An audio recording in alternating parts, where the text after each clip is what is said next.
The Book of Enoch stands as one of the most fascinating and enigmatic texts to have emerged from ancient Judaism. It's a book filled with visions of heaven, fallen angels, divine judgment, and the coming Messiah.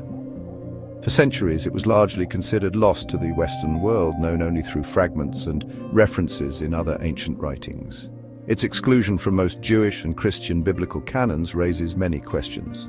Why would a book, once apparently influential, not make the final cut into these sacred collections? This very question makes the Book of Enoch a captivating subject for anyone interested in the history of religious texts and the communities that shape them. Its story is not just about a single book, it's about how traditions define themselves. The allure of a lost scripture often sparks curiosity and sometimes even controversy among believers and scholars alike. The term itself suggests something precious that was hidden or perhaps even suppressed, waiting to be rediscovered. In the case of the Book of Enoch, its rediscovery in complete Ethiopic manuscripts in the 18th century opened a new window into the diverse religious thought of the Second Temple period, the era before and during the life of Jesus. Understanding why this text was embraced by some and rejected by others offers profound insights. It challenges us to think about what makes a book holy and who gets to decide such important matters. The journey of Enoch is a testament to the dynamic and often complex process of canon formation. The Book of Enoch is not a single monolithic work, but rather a collection of distinct books. These sections were likely written by different authors at different times, spanning several centuries before the Common Era. It claims to record the revelations given to Enoch, the biblical patriarch who walked with God and was then no more, for God took him. This association with such a mysterious and revered figure undoubtedly contributed to its initial appeal. The text delves into cosmology, angelology, demonology, and eschatology, the study of end times, with a richness and detail not found in many canonical scriptures. Its unique perspectives on these topics are precisely what made it both compelling and, for some, problematic. Exploring the reasons for Enoch's exclusion is therefore an exploration into the very heart of religious identity and authority. It forces us to consider the criteria that ancient Jewish and Christian communities used when they compiled their collections of sacred writings. Was it authorship, antiquity, theological alignment, or widespread use that mattered most? The story of the Book of Enoch shows that the answer is often a combination of these factors and that different communities could arrive at different conclusions. Its journey from respected text to apocryphal writing and its survival within one specific Christian tradition highlights the varied paths that religious texts can take through history, making its status a truly enduring puzzle. To understand why the Book of Enoch was left out of most Bibles, we first need to grasp what Scripture and Canon mean. Scripture generally refers to writings that a religious community considers sacred and authoritative. These texts are often believed to be divinely inspired or to contain essential truths about God, humanity, and the cosmos. They serve as a foundation for faith, practice, and moral guidance for both Jews and Christians. Scriptures are not just ancient literature. They are words that carry divine weight and shape their understanding of the world and their place within it. These texts are read, studied, and meditated upon, forming the bedrock of religious life and communal identity over many generations. The term canon, on the other hand, refers to a definitive list or closed collection of scriptural books. The word canon originally comes from a Greek word meaning a reed or measuring stick. It signifies a standard or rule by which things are judged. So, a biblical canon is the officially accepted list of books that a particular religious tradition recognizes as its divinely inspired and authoritative scripture. The process of forming a canon, known as canonization, is often lengthy and complex.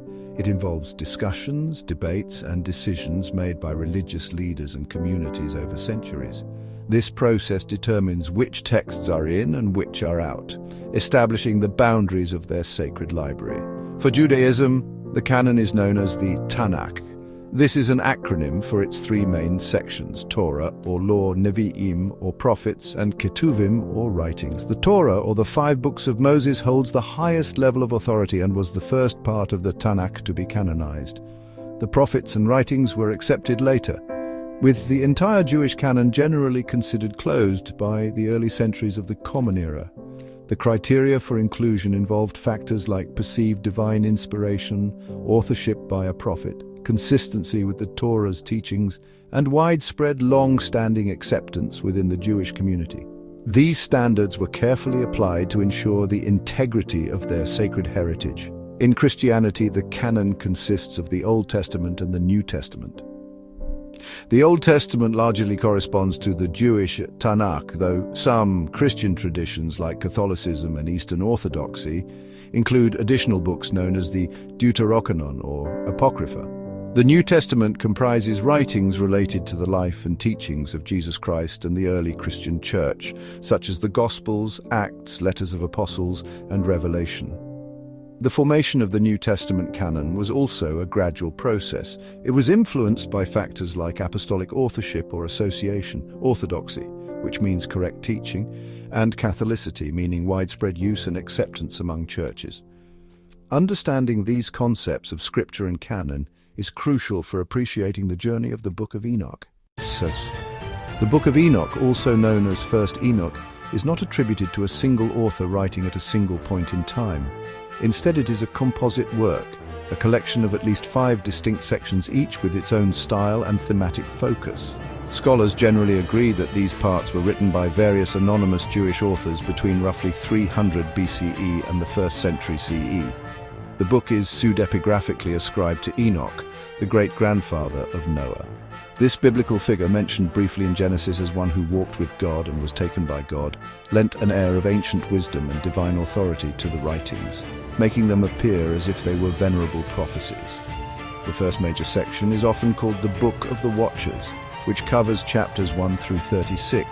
This part narrates the story of fallen angels, known as Watchers, who descended to earth, mated with human women, and taught forbidden knowledge.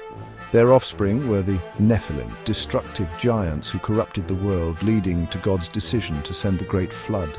Enoch, in this section, acts as an intermediary, interceding for the fallen angels, but ultimately delivering God's judgment upon them.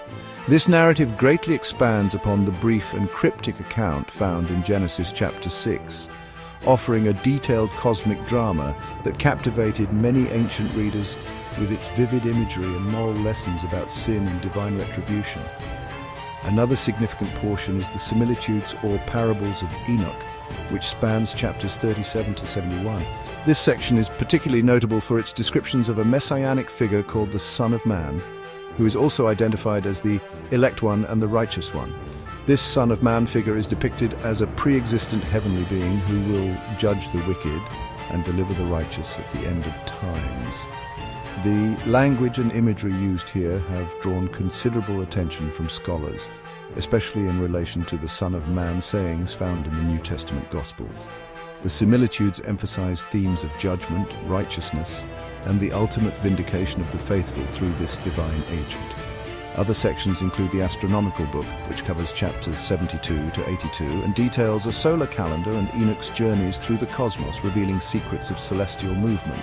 The Book of Dreams, chapters 83 to 90, contains allegorical visions of history from creation to the eschatological age, including a famous animal apocalypse. Finally, the Epistle of Enoch, chapters 91 to 108, offers exhortations to righteousness, warnings against sin, and assurances of future reward for the just and punishment for the wicked. Together, these diverse sections provide a rich tapestry of apocalyptic thought, cosmology, and ethical instruction, reflecting the vibrant intellectual and spiritual ferment of Second Temple Judaism. The book's complex structure and varied content made it a treasure trove of otherworldly knowledge. During the Second Temple period, which spans roughly 516 BCE to 70 CE, the Book of Enoch, or at least parts of it, enjoyed considerable popularity and respect within various Jewish circles. This is evidenced by the discovery of Aramaic fragments of several sections of First Enoch among the Dead Sea Scrolls at Qumran. The Qumran community, believed by many to be Essenes, was a Jewish sect that highly valued apocalyptic literature and writings about angels and divine judgment. The presence of multiple Enochic manuscripts indicates that they regarded these texts as significant, perhaps even authoritative. It suggests that Enoch's visions and teachings resonated deeply with their worldview, their emphasis on purity and their expectation of an imminent end-times conflict. The veneration of Enochic writings was not necessarily confined to separatist groups like the one at Qumran. The ideas found in Enoch, such as its elaborate angelology, its focus on divine judgment, and its messianic expectations, were part of a broader stream of Jewish apocalyptic thought, prevalent at the time. Many Jews were grappling with questions of suffering, justice, and God's plan for history, especially under foreign rule. Apocalyptic texts like Enoch offered answers by revealing a heavenly perspective, assuring them that God was still in control and would ultimately set things right. The book's detailed explanations of the origins of evil and its vivid depictions of future vindication provided comfort and hope to many during turbulent times. However, despite its apparent popularity in some quarters, the Book of Enoch did not ultimately find its way into the Jewish canon, the Tanakh. The process of Jewish canon formation was gradual and complex, driven by a desire to preserve texts that were seen as authentically reflecting God's revelation to Israel.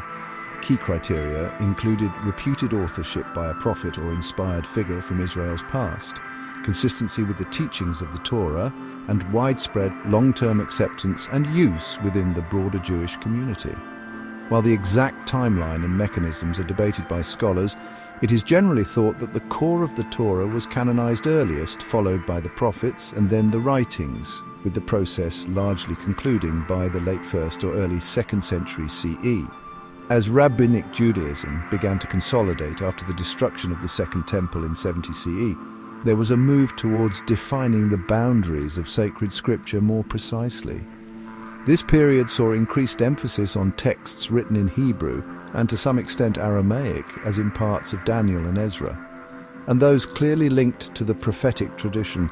Writings like the Book of Enoch, with its more fantastical elements, its detailed angelology that some might have seen as bordering on polytheistic, and its composition in Aramaic for many parts, though later translated, faced greater scrutiny. The rabbis played a crucial role in shaping the final form of the Tanakh, prioritizing texts that they believed best represented the core traditions and beliefs of Israel.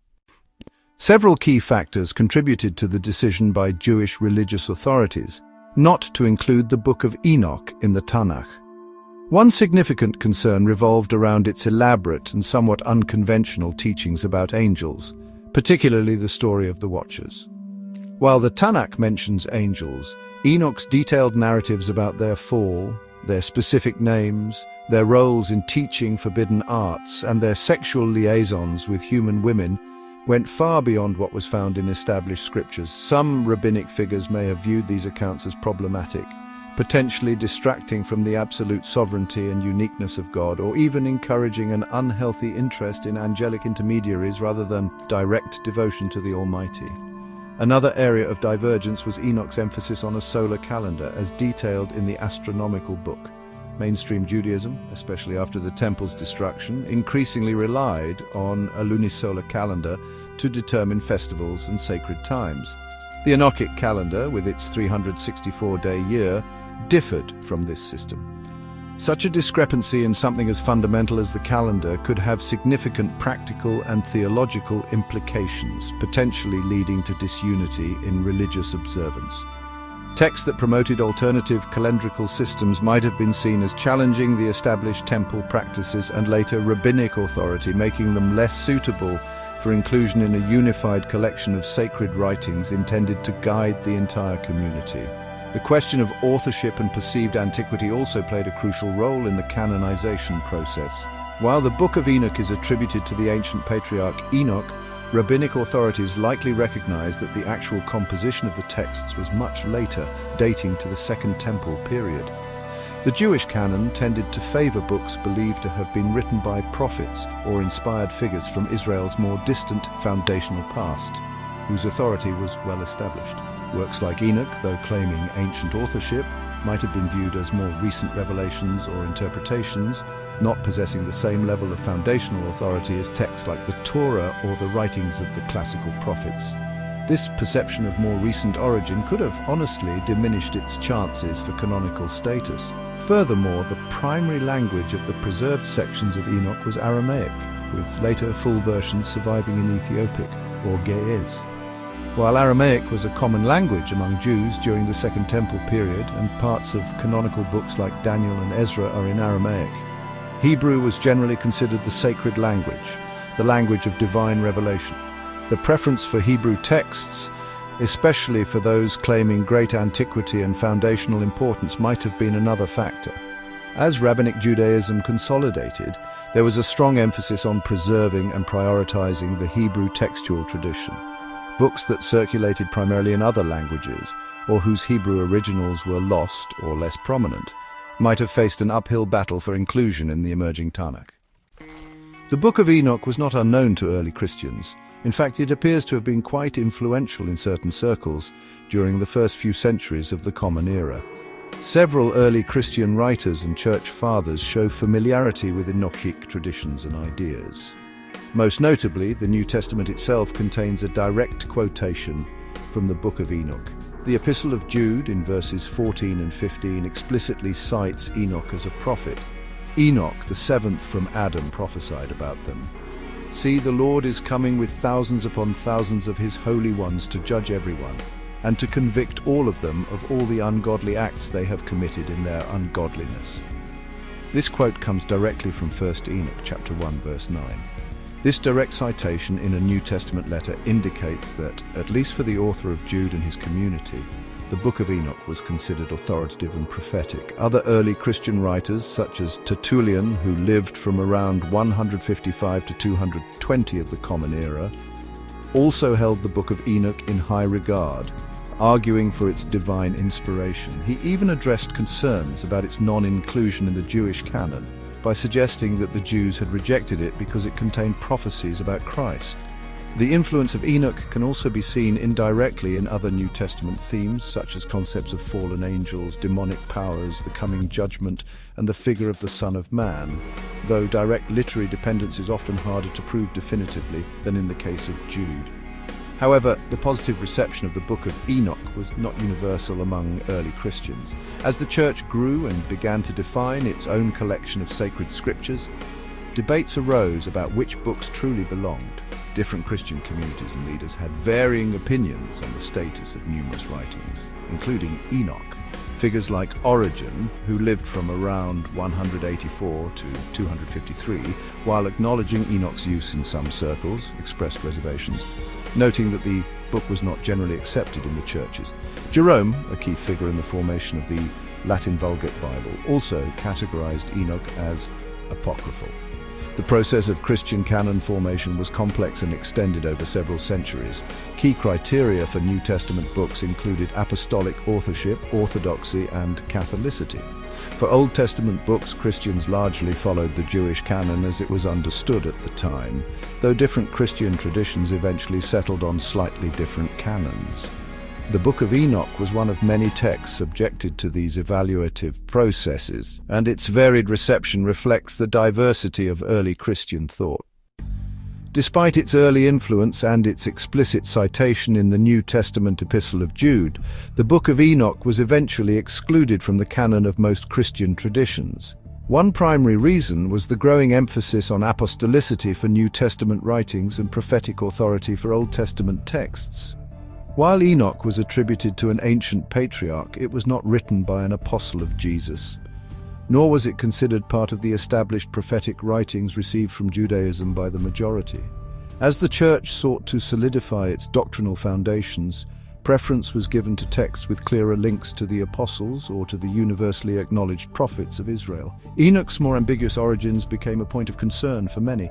Furthermore, some of the theological content within the Book of Enoch, particularly its elaborate angelology and demonology, began to raise concerns among later church fathers. The detailed accounts of fallen angels mating with women and the specific names and functions of angelic beings, while fascinating, were seen by some as potentially leading to speculative or even heretical beliefs. There were worries that such detailed angelic hierarchies might detract from the unique mediatorial role of Christ or encourage an unhealthy focus on intermediary beings.